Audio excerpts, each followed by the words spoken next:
Okay, well, Premier Doug Ford is doubling down on his promise to eliminate speed cameras, announcing that he'll table legislation as soon as next month to ban the automated speed enforcement program. And joining us live, as you can see in studio this morning, is Ontario's Transportation Minister Prabmeet Sarkaria. Minister Sarkaria, good to talk to you this morning about this. Speed cameras, whether you are in the municipality of Toronto or in some Niagara municipalities or other municipalities in this GTA area.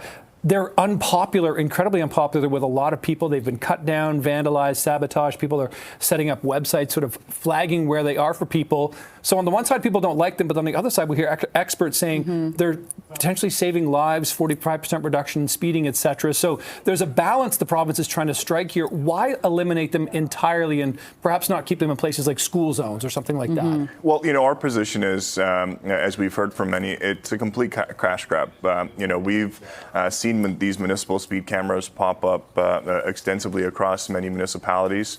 And for us, in the Premier Ford, even yesterday, mentioned in his remarks, it's about proactive rather than reactive. You go through a school zone, if you're 20 over, these cameras will send you a ticket 3 weeks later. What we believe in and what we think is stopping that speeding at the point of entry. So how can we do that?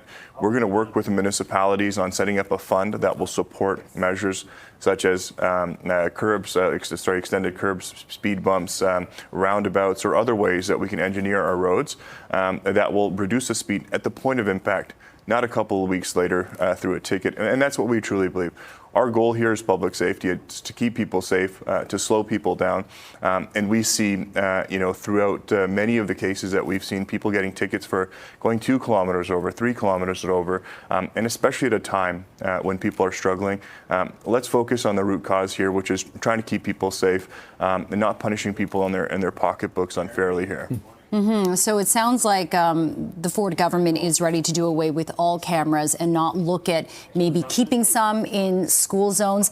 I understand that some of these speed cameras that have been cut down are in areas where people feel there's no logic for them to be there. There's no crossing, there's no schools, and that's when you get dinged for going 10 kilometers over in a posted 40 zone. So will there be any compromise on keeping some cameras anywhere, or this is like a total all or nothing type of deal? For us, this is an all or nothing deal. So we'll be passing legislation that will remove all of the cameras, but we will set up a fund and work with municipalities on ensuring that we have measures in place and funding in place to support measures to help traffic calming. I would also like to say that out of 444 municipalities across Ontario, there's only about 407 that actually adopted municipal speed cameras.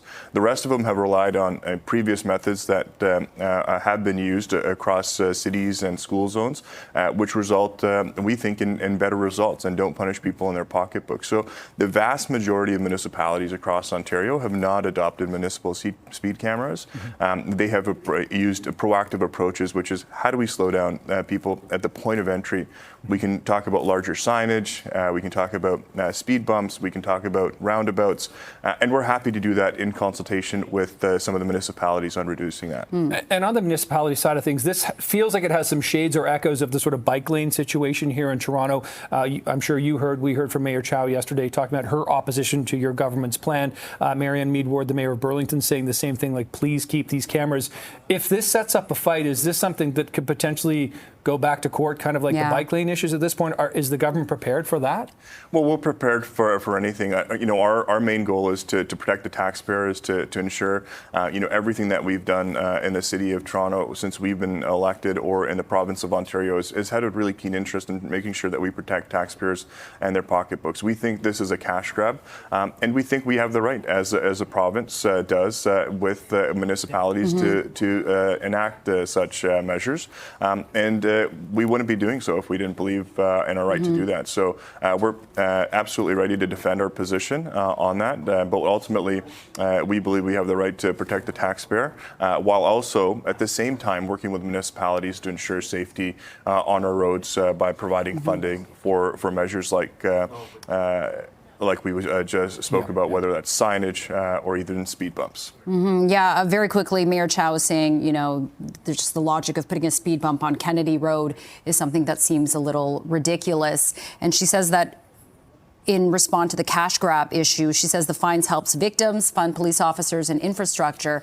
A lot of critics are also saying, is this the Ford government doing this because they want to gain popularity with voters potentially? So what do you say to that?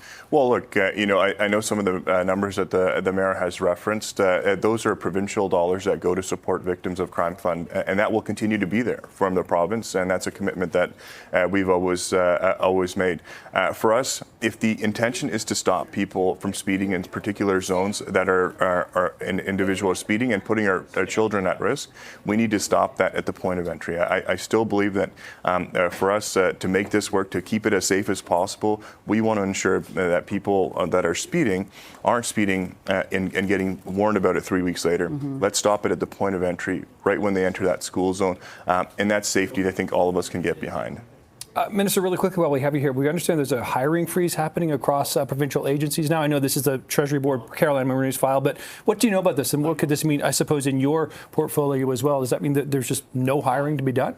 Well, this is something that applies to our agencies, and once again, it's to protect critical services across the government as we protect taxpayers across the province. We have a large mandate to deliver for the province of Ontario. That is something that we continue to do, but doing so in a responsible way that also respects the taxpayers. So we're ensuring that our agencies are being prudent in their financial planning, fiscal planning, and this is one tool to allow us to help do that. But ultimately, it protects our critical